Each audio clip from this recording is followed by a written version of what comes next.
The second one, the under 100 block of Bryn Mawr Court. There's also a sketch for that one. It's the second sketch in your packet. It's the one with the hood over his head and like a little beanie on. That one was also coming in through the garage. And just so I don't go over it every single one of these home invasions, almost every single one of these, like I said, was male black, young, 17, 16 to 19, 20 years old. So the next one is Zerlo. That's an apartment complex. They kicked in the front door and then robbed folks in that apartment of money, jewelry, and cell phones. The next one is 2600 block of Stone Creek. That's an apartment also. They knocked on the door. Then they went to the window. The window was open. They attempted to come through the window. They shut the window, and the suspect broke out the window and climbed in.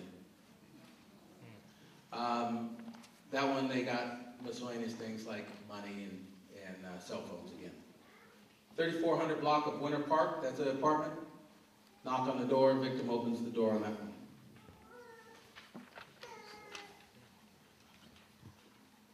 All away on the next page. I think on the next page. It's on my next page.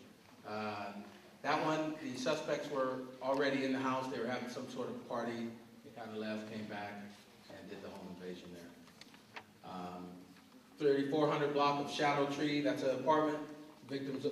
Suspects knocked on the door. Victims opened the door. They forced their way in. Cell phones, money was taken in that one.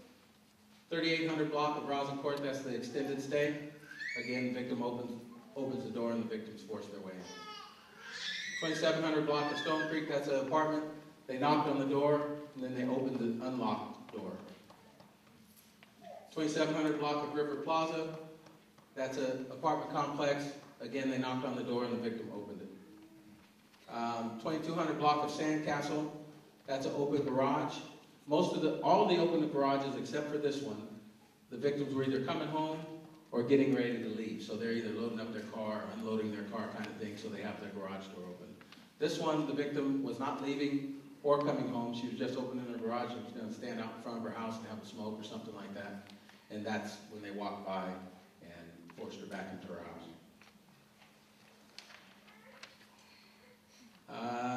The 800 block of San Juan Apartments. Another knock on the door and the victim opened the door. Took a purse. Winnemac Drive, the garage door was open. The victim had opened the garage door, went back into the house, and the suspects came in through the garage door. 4500 block of Tyneborn, I think that's how I pronounce it. Victim led the suspects in through the front door on that one also. 4000 block of Innovator Drive. Victim came home into her garage, left the garage door open, the suspects came in through the garage, and that one was one of the ones where they were assaulted. So, as you can see,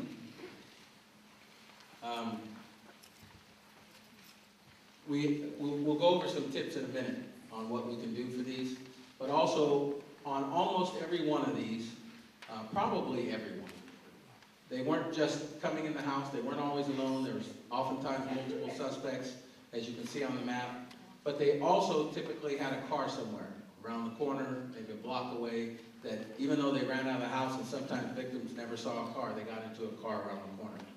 So some of the things we'll go over later is if you see a strange car on your street, if you see strange people walking up that just get your instincts going that something's just not right, maybe it's not enough for you to call the police, but definitely write down that license plate number, get a description in case something happens later, and if nothing happens later, you just throw it away and move on about your business. So, next thing I want to do, and we'll handle questions afterwards. If you have some specific questions on these, we'll take those afterwards, but I just want to run through these descriptions real quick.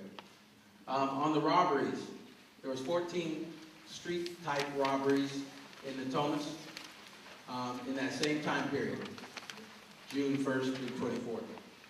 11 of them had guns. One of them had a knife, and 2 of them, no weapons were seen. Doesn't mean they didn't have them, but the victims just didn't see anything. Those were kind of run up, take your purse, and run off kind of things. 2 of the robberies, the victims were assaulted. hit again, kicked again, hit with the gun, things like that. The majority of these robberies, 8 of them, were during the day also, broad daylight, from 2:30 in the afternoon to 7:40 at night, which even at 7:40 now is during the daylight hours. 5 of them were in the morning, primarily the ones at Northgate and West El Camino kind of area. Those were from 3 a.m. in the morning to about 10:52 in the morning. And only one was late at night, like 11 o'clock at night. 5 of those robberies were attempt only, meaning they tried to get something and the victim either ran away, which you'll see in a second, or something else happened where they weren't successful. So now if you turn to the page that has your robberies on it, we'll go over those real quick in the same fashion. First ones, everybody have that? Okay.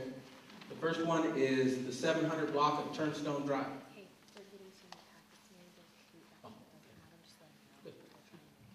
They're still making some more packets, by the way, which will be good because you can take these with you and look it over at night. First one is Turnstone Drive. The sketch, the second sketch in your packet, this one with the hood on it, that one is possibly also responsible for this Turnstone Drive robbery. Same circumstances. On the Brenda Marr one that we went over in the home invasions, the woman came home, was getting out of her car in the garage, and that's where the home invasion happened. On this one, she didn't park in the garage, she parked in front of the house, and same type of thing. On that one, though, he not only pointed the gun at the victim, but also at her 3-month-old grandson. And both of those, they tried to get the victim back in the car, and the victims were very smart and did not get back in the car, so they took the purse and ran. That's what happened on the Turnstone Drive one, so that sketch is good for the Turnstone one also.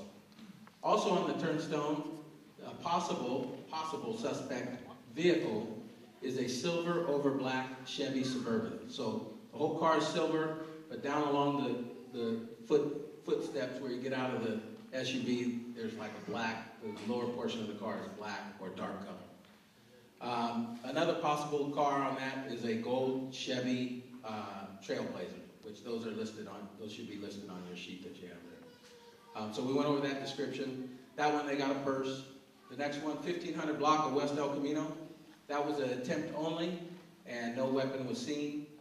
Victim had been going to there's a liquor store there at West El Camino in Truxell, and he walked in the store, came out. The suspects walked up to his car, told him to give him his stuff.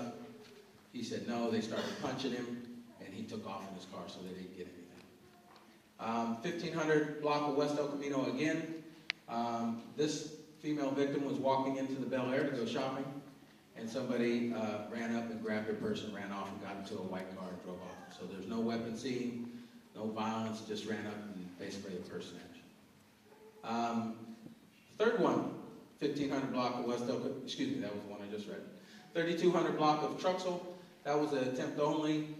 Suspect had a knife, threatened the victim with a knife, and the victim ran away before he could get anything. And he did not stab the victim either. That's a good thing. Here is the series that are quite possibly related. The Northfield and Northgate at 4:15 a.m. The victim was walking back from Jack's Donuts, and the suspects, 3 of them, approach him, tell him to give him his stuff. He tells them he doesn't have anything, and they proceed to hit him with the guns. And when he's on the ground, they kick him. He jumps up and takes off running. About an hour later, behind the 99-cent store, there's some employees behind the store, out the back door of the store. 3 guys start approaching the store with their guns out. And the employees eventually get back into the store, so they didn't get anything, and they ran off also. 3400 block of Winter Park Drive, just about 5 hours after that. A couple more guys. Let's see. Oh, the victim was coming home, went to her door, and the guy came up with a gun and tried to get her to give him things, and she did not. So that was an attempt only, but he did have a gun.